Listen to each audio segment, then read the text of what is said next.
আল্লাহ একদিন আজরাইলকে জিজ্ঞেস করলেন, হে আজরাইল, বনি আদমের রূহগুলো তুমি কবজ করেছো, দায়িত্ব তোমার। হে আজরাইল, তুমি আমারে জানাও না ওই বনি আদমের মধ্যে কোন কোন রূহ কবজ করতে তোমার অনেক কষ্ট হয়েছিল। আজরাইল জানায়া দেয়, হে ও দয়ার মালিক, বনি আদমের মধ্যে দুইটা রূহ কবজ করতে আমার অনেক কষ্ট হয়েছে। কোন দুইটা রূহ? বলে এক নম্বরে এক আল্লাহর বান্দি মহিলা, বিশাল এক সমুদ্রের মধ্যে জাহাজটা প্লাবনের মধ্যে পড়িয়া যখনই ডুবিয়া যাবে, ওই হালাতে সবাই ডুবিয়া গেল। এক প্রেগনেন্ট মহিলা, গর্ভবতী মহিলা কাঠের মধ্যে বসা, একটু পরেই এই মহিলা একটা বাচ্চা প্রসব করবে। তোমার কুদরতের কারিশমা, ওই কাঠের উপরেই আল্লাহর বান্দির একটু পরে প্রসব হয়ে গেল। সন্তানটা দুনিয়ার মধ্যে ওই কাষ্ঠের উপরেই যখন দুনিয়াতে আসলো, তখনই তোমার অর্ডার হয়ে গেল, হে আজরাইল, যাও এই বান্দির রূহটাকে কবজ করে তুমি নিয়ে চলে আসো। আমি যখন ওই কাঠের উপরে ঝুলন্ত ওই মহিলার রূহটাকে কবজ করার জন্য যখন আমি চলে গেলাম, আমার মনের মধ্যে অনেক কষ্ট ওই সময়ে লেগেছিল। কারণ কি আল্লাহ জানেন না? কারণ হলো এই কাঠের মধ্যে যে এই বান্দি সন্তানটা, ওই সন্তানের কি উপায় হবে, কই যাবে? কারণ দুনিয়াতে তার মা থাকবে না। মা ছাড়া সন্তানেরা যেই পরিমাণ পাগল পারা হয়ে যাবে, হে বান্দারা, ওই হসপিটালের বেডের মধ্যে গিয়া দেখবেন ওই জায়গার মধ্যে কত মায়েরা ডেলিভারির সময়ে দুনিয়া থেকে বিদায় নিয়ে চলে গেল। সন্তানেরা কত কষ্ট করে লালিত পালিত হয়ে গেল, কারণ দুনিয়াতে মা নাই। মা ছাড়া সন্তানটা দুনিয়াতে টিকে থাকতে পারে না। 70 বছরের ওই মুরব্বী নিজের মা হারাইয়া কান্দে, চোখের পানি ফালায়া, ওই বাবা হারাইয়া কান্দে। কারণ বান্দা তো জানে আমার নাতি নাতনির অভাব নাই, এই দুনিয়াতে আমার ছেলের অভাব নাই, এই দুনিয়াতে আমি সব কিছু দুনিয়াতে পাইয়া গেলাম, এখন আমার কোনো কিছুর অভাব নাই। কিন্তু আমার মা ছাড়া আমার এতিম অবস্থা হয়ে যায়, আমার বাবা ছাড়া আমার এতিম অবস্থা হয়ে যায়। সন্তানটা বড় হয়ে গেল, এরপরেও মা ছাড়া চলতে পারে না। মা যার নাই, মনে হয় ঘরের মধ্যে কোনো একটা নাই। যার বাবা নাই, ওই বান্দা পূর্ণাঙ্গ ভাবে বলতে পারে মনে হয় ঘরের মধ্যে টাকা আছে, সন্তানেরা আছে, বউ আছে, স্ত্রী আছে, পুত্রবধূ আছে, বাবা নাই, মানে ঘরের মধ্যে কোনো একটা মানিক নাই। ওই যে মহিলাটা বাচ্চা প্রসব করলো, আজরাইল বলে, আল্লাহ, ওই মহিলার রূহটাকে কবজ করে আমি যখনই নিয়ে আসব, তখন মনে আমার অনেক কষ্ট লেগেছিল। কেন জানেননি? কারণ এই সন্তানের উপায় কি হবে এই চিন্তা ভাবনা করিয়া। কারণ আপনার আদেশ আমার মানাই লাগবে, কারণ আল্লাহর আদেশের উপরে অন্য কোনো কিছু করা যাবে না। আপনার আদেশ মানা লাগবে, নির্ধারিত টাইমের মধ্যে রূহ আমার কবজ করা লাগবে। কারণ আমি আপনার কমান্ড অনুযায়ী যেই সুন্দরভাবে চলাফেরা করি। আজরাইল তো কারো কাছ থেকে বান্দা অনুমতি নেয় না, শুধু নিয়েছেন নবীর কাছ থেকে।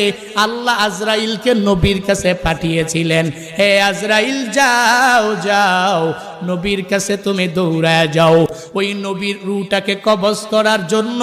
নবী যদি অনুমতি দেয়, তাহলে অনুমতি দিলে রূহটাকে কবজ করবা। নবী যদি অনুমতি না দেয়, রূহটা কবজ করা তোমার পক্ষে সম্ভব হবে না। ওই নবী কেমন নবী পেয়েছো?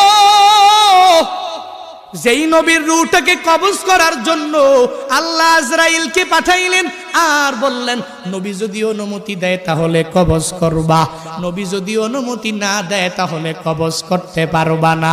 আজরাইল নবীর কাছে আসলেন, আয়েশা বললেন, হ্যাঁ নবী আমার, আল্লাহ পাঠিয়েছেন, যদি অনুমতি দেন রূহটাকে কবজ করে আমি নিয়ে যাব, যদি অনুমতি না দেন আমি কবজ করব না। নবী আমার বলেন, অনুমতি দিব না, আল্লাহর কাছে আমার একটা কথা বাকি রইল, হে আজরাইল, আইনা আখি জিবরাইল, আমার ভাই জিবরাইল কই, তুমি আমারে জানায়া দাও। যখন আজরাইলকে বলা হলো, আজরাইল বলে জিবরাইল ফিস সামাইল উলা, প্রথম আসমানের মধ্যে জিবরাইল বলে যাও যাও, ওই জিবরাইলকে যা খবর দাও আমার কাছে আসতে বলো। আমি জিবরাইলের কাছে একটা কথা বলবো, এটা রবের কাছে নিয়ে আসে পৌঁছায়া দিবে। আজরাইল জিবরাইলের কাছে চলে গেলেন। এবার জিবরাইল যখন রহমাতুল লিল আলামিনের দরবারে চলে আসলেন, নবী চোখের পানি ফালাইয়া কাঁদে। এই দেখে জিবরাইল ও চোখের পানি ফালাইয়া যখন কাঁদে, নবী আমার ডেকে বলে, হে ভাই জিবরাইল, তুমি কেন চোখের পানি ফালাইয়া কান্না করো বুঝলাম না। জিবরাইল বলে, নবী আপনি কেন কান্না করেন আমি বুঝি না, আপনি তো আল্লাহর বড় প্রিয়, ওই রবের দরবারে মুলাকাতে চলে যাবেন, আপনার কান্না করার কোনো দরকার নাই, কোনো প্রয়োজন নাই, আপনি কান্না করেন কেন? যখন জিবরাইল নবীকে জানায়া দেয়, নবী আপনার তো কান্না করার কোনো প্রয়োজনই নাই, ওই রবের মুলাকাতে যাবেন, ওই রবের সাক্ষাতে আপনি চলে যাবেন, তাহলে কান্না তো আপনার দ্বারা মানায় না গো নবী আমার। যখন নবীকে এই কথা বললেন, নবী বললেন, আমি কেন কান্দি পরে বলবো। হ্যাঁ জিবরাইল, হ্যাঁ আমার ভাই, আপনি কেন কান্না করেন আমি বুঝলাম না। জিবরাইল দেখে বলে, পয়গম্বর, আমি আপনার কাছে একবার দুইবার তিনবার পাঁচবার ওহী নিয়ে আসছি, ব্যাপারটা এমন না। আল্লাহ আমারে নিযুক্ত করেছেন 1,24,000 পয়গম্বর, এই সব পয়গম্বরের কাছে ওহী নিয়ে আসার দায়িত্ব আমার। আমি সবার কাছে অনেকবার আসি নাই, কারো কাছে 10 বার, কারো কাছে 20 বার, কারো কাছে 50 বার, কারো কাছে 100 বার, কারো কাছে 200-300 বার আমি ওহী নিয়ে আসলাম। কিন্তু হে নবী, আমি আপনার কাছে যে আসলাম, আপনার কাছে আসছি একবার না, দুইবার না, 500 বার, 1000 বার, 2000 বার নয়। আমি জিবরাইল হইয়া আমার মাওলার পক্ষ থেকে ওহী নিয়া আপনার কাছে আমি এসেছি 24,000 বার। আরো জোরে কন্যা সুবহানাল্লাহ। জিবরাইলের জন্য বলে, হে নবী, এজন্যই আপনার দেখে আমার বড় মায়া লাগে, আমি আপনার কাছে আর আসতে পারবো না, এই চিন্তা নিয়ে আমি চোখের পানি ফালায়া কান্দি, কারণ আল্লাহ আপনারে উঠায়া নিয়ে যাবে, এজন্য আমি কান্দি। এবার জিবরাইল বলে, হে নবী আপনি কান্না করেন কেন আমার বুঝে হয় না। নবী আমার বলেন, হে জিবরাইল, আমি কেন কান্না করি জানো জানো জানো, আমি তো আমার রবের মুলাকাতে চলে যাব, কিন্তু এই দুনিয়ার মধ্যে আমার যে উম্মতেরা থাকবে, ওই উম্মতেরা আমার জন্য বড় পাগল, এই উম্মতেরা মদিনার জন্য অনেক বড় পাগল পারা, আমি নবীর জন্য অনেক বড় পাগল পারা। আমার এই উম্মতের উপায়টা কি হবে? রবের কাছে যাও আর আল্লাহর কাছে গিয়া জানাইয়া দাও, আল্লাহ যতক্ষণ পর্যন্ত আমার উম্মতের দায়িত্ব না নিবে, আমি ততক্ষণ পর্যন্ত রূহ কবজ করার অনুমতি দিব না।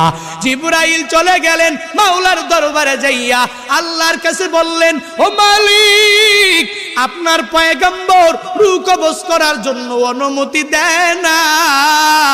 ও আল্লাহ, যদি আপনি আপনার নবীর উম্মতের জিম্মাদারি যদি না নেন, তাহলে রূহ কবজ করার অনুমতি আপনার নবী দিবে না। যখন এই কথা বলল, এই কথা বলার পরে আল্লাহ বলেন, হ্যাঁ জিবরাইল, যাও যাও, আমার নবীর কাছে চলে যাও, ওই নবীর কাছে গিয়া তুমি জানায়া দাও, ওই নবী দুনিয়াতে জীবিত থাকা অবস্থায় উম্মতের জন্য নবী এত বড় পাগল পারা, ওই উম্মতের জন্য নবী দায়িত্ব নিয়ে নিল, নবীকে আমি আল্লাহ উঠে নিয়ে যাব, আজরাইল রূহটাকে কবজ করার পর থেকে কিয়ামত পর্যন্ত আমি আল্লাহ আমার নবীর উম্মতের দায়িত্ব আমি নিজেই নিয়ে নিলাম।